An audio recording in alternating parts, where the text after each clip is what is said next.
Good morning. We're about to begin. Associate Minister Hunter will give a speech, and then we'll open it up for Q&As at the end.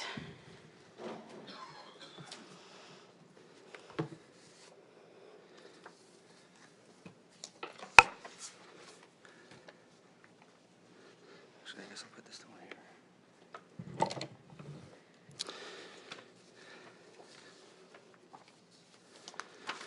Thank you for joining me this morning. Today I am pleased to introduce another important piece of legislation in our province's fight against red tape. Bill 22, the Red Tape Reduction Act 2020, introduces 14 legislative changes across 6 ministries, all of which contribute to cutting red tape for Albertans and Alberta businesses. This bill comes at a time when we are actively working to reopen our economy and get Albertans back to work.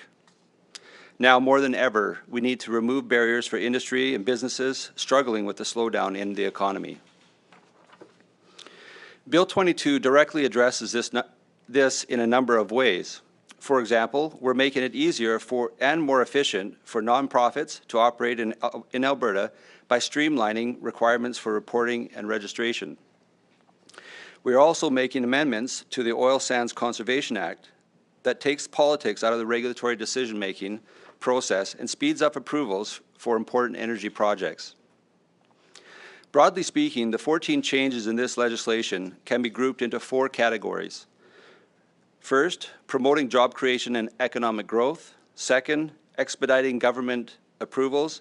Third, reducing the administrative burden on municipalities.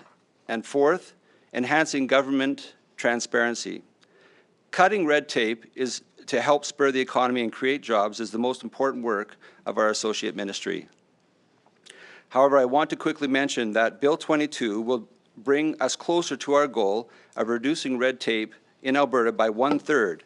These changes bring our total reduction to date to 5% in our first year of this government's mandate.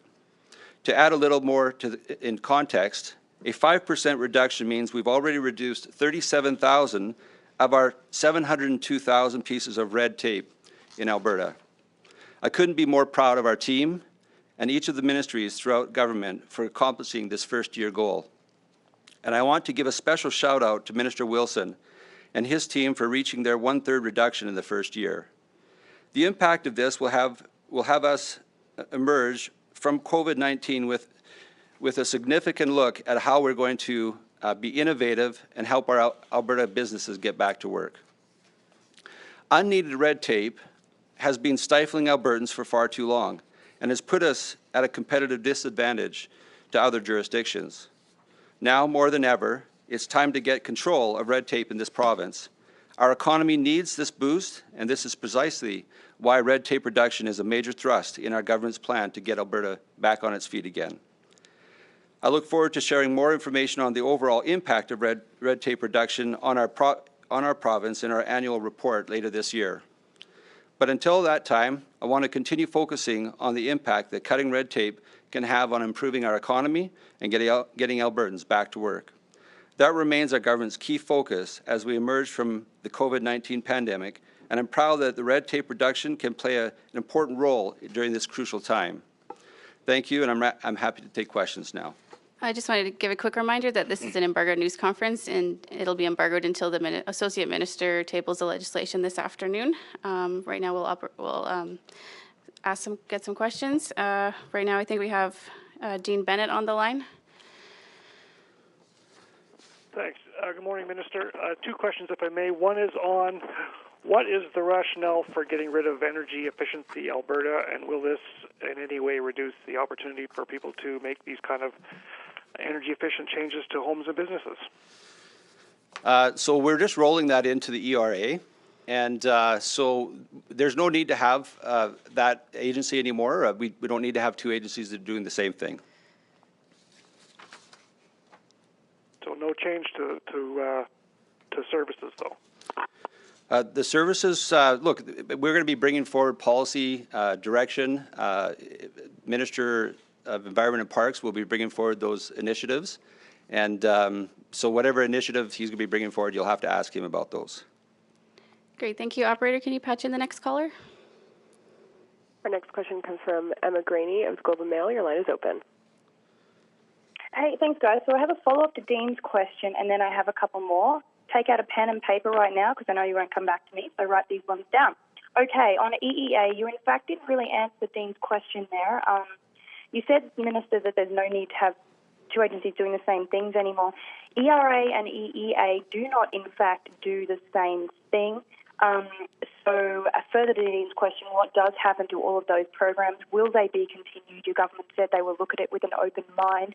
My second question concerns the changes to the oil sands situation. Now basically Cabinet won't have to approve.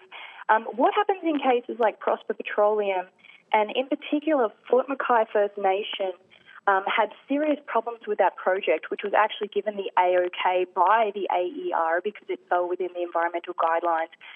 Fort Mackay was taken to the court, but you guys wouldn't actually give it an okay because it became quite political and because there was huge First Nations problems. So what happens to situations like that where First Nations have problems with a project and the AER has given it the go-ahead anyway, and we have a very real, tangible example of where that has happened? Can you explain what will happen in situations like that, please? Well, I can't speak to specifics like that. I mean, those are one-offs, and you're going to have to talk to the Environment Minister about that. What I can, and the Energy Minister, what I can say is that by doing this, by making the change to the Oil Sands Conservation Act, this will actually speed up approvals by anywhere between up to 10 months. And so we know that in order to be able to get Albertans back to work, we need to be able to, time is money, and so being able to decrease the time that it takes to be able to get those approvals, I think is always a good thing for getting Albertans back to work.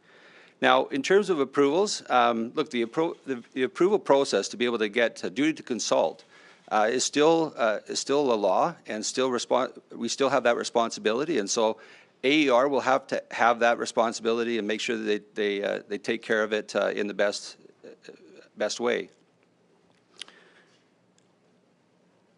Great, thank you. Operator, do you want to put in the next caller? I think we have Michelle on the line. Next question comes from Michelle Bellefontaine of CBC. Your line is open. Hi there. I have two questions. First of all, I want to know, I'm very curious about the measure that would open up Alberta public land sales to people from across Canada, so not restricting it to Albertans only.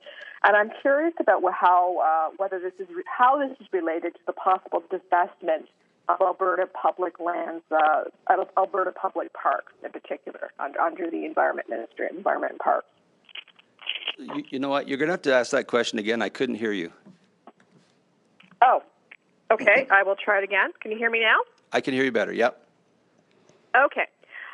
So the measure that would allow Canadian residents to buy Alberta public land, so not just restricting it to Albertans only, how is this related to the possible divestment of Alberta parks? Oh, I see. Well, let's just be clear. Minister Nixon has been very clear. We are not selling any parks, and so this has nothing to do with that. This just is aligning us with other jurisdictions. Great, thank you. We have time for one more question, then we'll have to wrap it up. Our next question comes from Janet French of CBC. Your line is open. Hey, Janet. Hi there. Thanks for taking my question. Oh, hi, can you hear me? You betcha. Awesome. Okay. Just want to follow up again on Energy Efficiency Alberta. Every other province in Canada has a separate agency that deals with energy efficiency initiatives. Alberta was the last to add one. Why do you think Alberta is unique in not requiring a separate agency for this kind of work?